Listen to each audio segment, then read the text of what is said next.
പ്രമേയത്തിലെ വ്യത്യസ്തത കാരണം ഏറെ ശ്രദ്ധയാർജിച്ചതാണ് ഇപ്രാവശ്യത്തെ എംലിറ്റ് ഫെസ്റ്റ്. അവതരണത്തിലും മത്സരത്തിലും അരങ്ങിലും അണിയറയിലും ഒരുപോലെ വ്യത്യസ്തമാർന്ന ഒരുപാട് പരിപാടികൾ.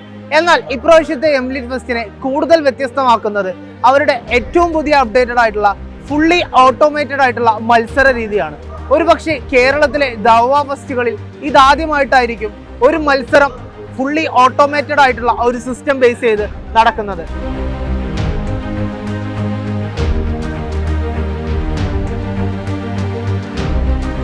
മത്സരാർത്ഥി മത്സരിക്കാൻ വേണ്ടിയിട്ട് ലോട്ടെടുക്കുന്നത് മുതൽ വിധികർത്താവ് വിധി നിർണ്ണയിക്കുന്നത് വരെയുള്ള കാര്യങ്ങൾ ഫുള്ളി ഓട്ടോമേറ്റഡ് ആയിട്ട് കൺട്രോൾ ചെയ്യുന്ന രീതിയിലാണ് ഇപ്രാവശ്യത്തെ എംലിറ്റിന്റെ അണിയറ പ്രവർത്തകർ എംലിറ്റിനെ കൂടുതൽ വ്യത്യസ്തമാക്കി അണിയിച്ചൊരുക്കിയിരിക്കുന്നത്.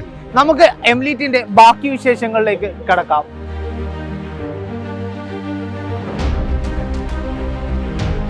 എംലിറ്റ് മത്സരങ്ങളെ കൂടുതൽ പേപ്പർ രഹിതമാക്കി ഓട്ടോമേറ്റഡ് ആക്കാൻ പിന്നിൽ പ്രവർത്തിച്ച പിന്നണി പ്രവർത്തകരാണ് ഇപ്പോൾ നമ്മളുടെ കൂടെയുള്ളത്.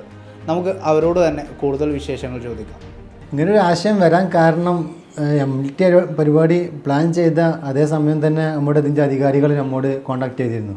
അപ്പോൾ ഇത്രയും വലിയൊരു മാധ്യമത്തിൻ്റെ 13ഓളം സ്ഥാപനങ്ങൾ ഒരു ഫെസ്റ്റിൽ മാറ്റിവെക്കുമ്പോൾ ഇതിനൊരു ഓട്ടോമേറ്റഡ് ആക്കിയാലോ എന്ന് അവർ നമ്മളോട് കോൺടാക്ട് ചെയ്തപ്പോൾ ഓക്കെ നമ്മളൊന്ന് ശ്രമിച്ചു നോക്കാമെന്ന് അവരോട് മറുപടി കൊടുക്കുകയായിരുന്നു. അങ്ങനെ നമ്മൾ ആദ്യമായിട്ട് ഇതിലേക്ക് ഇറങ്ങുന്നത്.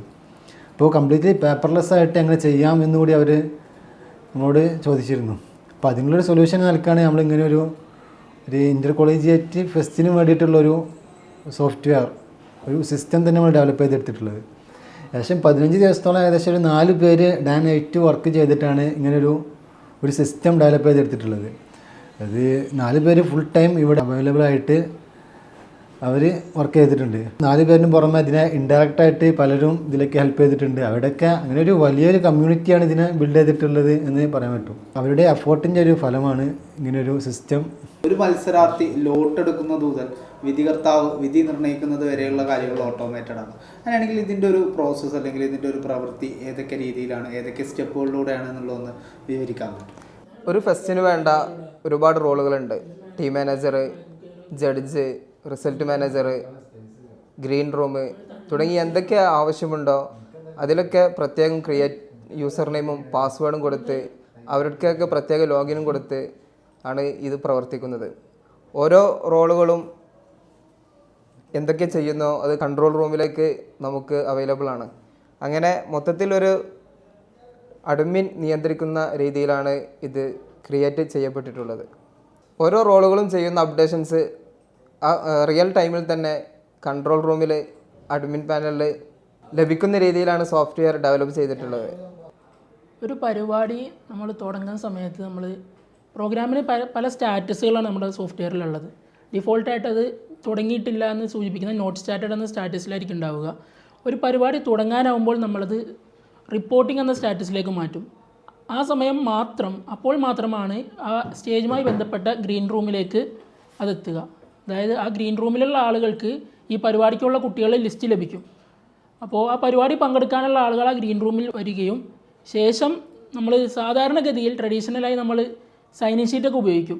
അപ്പോൾ അതിന് പകരമായി കുട്ടികളുടെ പേര് റിപ്പോർട്ടഡ് എന്ന് നമ്മൾ പ്രത്യേകം മാർക്ക് ചെയ്യാനുള്ള സംവിധാനം സോഫ്റ്റ്വെയറിലുണ്ട്. അതിനുശേഷം റിപ്പോർട്ടഡ് എന്ന് മാർക്ക് ചെയ്ത കുട്ടികൾക്കായി നമ്മൾ കോഡ് ലെറ്റർ എടുക്കുന്നത് ഒരു പ്രത്യേക രീതിയിലൂടെയാണ്. അതായത് സാധാരണഗതിയിൽ നമ്മൾ ലോട്ട് എടുക്കുന്നതിന് പകരം സ്ക്രാച്ചിങ്ങിനുള്ള ഒരു സംവിധാനമാണ് ഒരുക്കിയിട്ടുള്ളത്. നമ്മൾ ഗൂഗിൾ പേ പോലുള്ള ആപ്പുകളിൽ കാണുന്ന സ്ക്രാച്ച് കാർഡ് സംവിധാനം.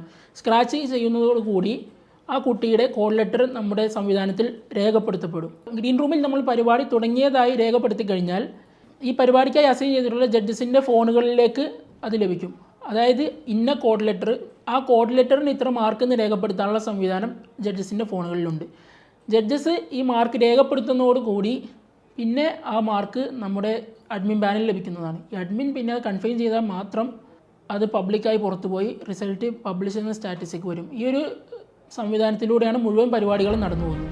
എംലിറ്റ് ഫെസ്റ്റിനെ പൂർണ്ണമായും പേപ്പർ രഹിതമാക്കി ഓട്ടോമേറ്റഡ് ആക്കിയ ടീമിനോടൊപ്പം ടീം മഹദിൻ അപ്ഡേറ്റ്സ്.